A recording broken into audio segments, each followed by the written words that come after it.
ہمارے پاس جو کچھ بھی ہے نا میرے دوستو، یہ ہمارے رب کی طرف سے ہمارے پاس امانت ہے۔ امانتوں کو کبھی بھی ضائع نہیں کرتے۔ اللہ کا فضل ہے ہمارے پاس، اگر کچھ ہے تو مجھے بتائیے فضل کو ضائع کر دیا جاتا ہے؟ بغیر سوچے سمجھے لٹا دیا جاتا ہے؟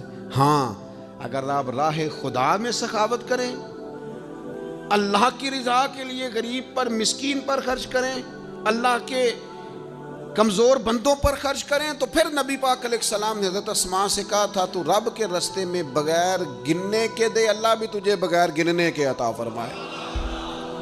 لیکن اپنی ذاتیات پر فضولیات کا دروازہ کھولنا اور بلا وجہ لٹاتے جانا، خرچ کرتے جانا۔ میرے ایک دوست ہیں، بڑی زبردست بات کیا کرتے ہیں ہمارے ایک تیسرے دوست کے بارے میں۔ وہ کہا کرتے ہیں یہ ہمارا سنگی جو ہے نا، اس کو کبھی کہے نا کہ راہ خدا میں فلاں کام کرنا ہے تو کہتا ہے یار دعا کر، آج کل ہاتھ بڑا ٹانگ ہے۔ لیکن کہتے ہیں اگر اس کو میں یہ بتاؤں نا فلانی جگہ پلاٹ سستا مل رہا ہے تو پھر اس کا ہاتھ بڑی جلدی کشادہ ہو جاتا ہے۔ اور اگر اسے میں کہوں نا کہ وہ فلاں جگہ ایک چیز میسر آ رہی ہے اور ذرا تیرے والی ہے اور نرخ بڑے سستے ہیں، تیرا کام بن جائے گا، تو یہ آسانی میں آ جاتا ہے۔ تو آپ کوشش فرمائیں کہ اسراف اور بالخصوص آنے والی نسل کو اس کا پیغام ضرور دیں کہ عیش پرستی والی زندگی، عیش کوشی والی زندگی۔ مجھے بتائیے ایک شخص کہتا ہے میں نے بہت کھانا ہے، تو کتنا کو کھا لے گا؟ 100 روٹیاں کھا سکتا ہے ایک وقت میں؟ کیا کر لے گا بس؟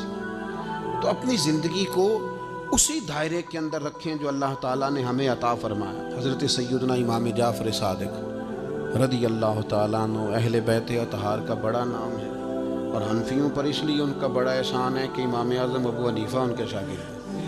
ہمارے بزرگ فرماتے ہیں کہ اپنے بزرگوں کو ہمیشہ یاد رکھیں، ان کی تعلیمات کو سمجھیں۔ ان کا ذکر صرف برکت کے لیے کر رہا ہوں۔ امام جعفر صادق کی ایک بات آپ نے یاد رکھنی ہے اور بطور نصیحت اسے اپنانا۔ امام جعفر صادق فرمایا کرتے تھے دنیا کی کسی چیز کی خواہش پیدا کر لینا، لیکن اسے اپنا مقصود نہ بنانا۔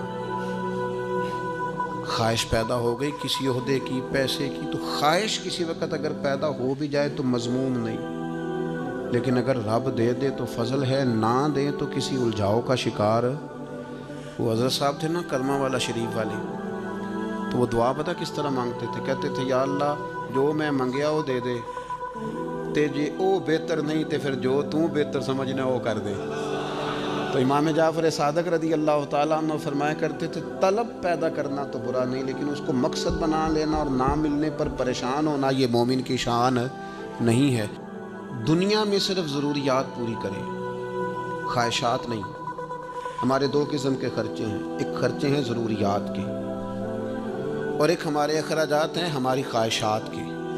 ہماری ضرورت ہے کہ 2 وقت روٹی ملے، اور ہماری خواہش ہے کہ ذرا فاسٹ فوڈ بھی کبھی ہو جائے نا ساتھ، یہ ہماری خواہش ہے۔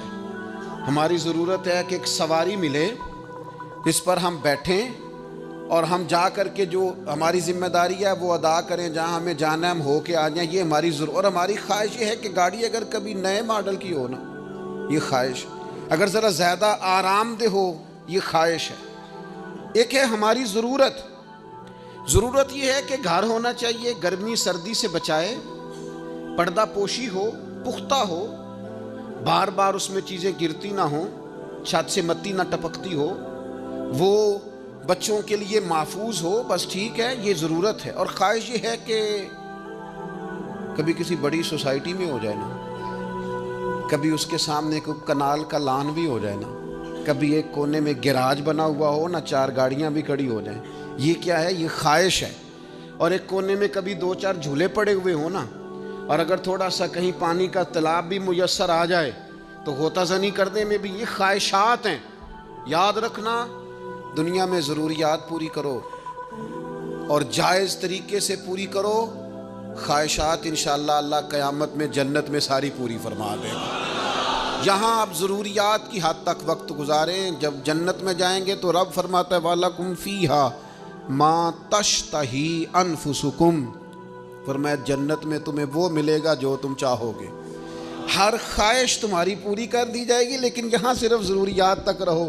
حضرت معاذ بن جبل رضی اللہ تعالیٰ عنہ فرماتے ہیں نبی پاک نے مجھے یمن کا گورنر بنایا تو حضور نصیحتیں فرما رہے تھے، فرماتے فرمایا معاذ گورنر بن کے جا رہے ہو عیش پرستی والی زندگی سے بچنا.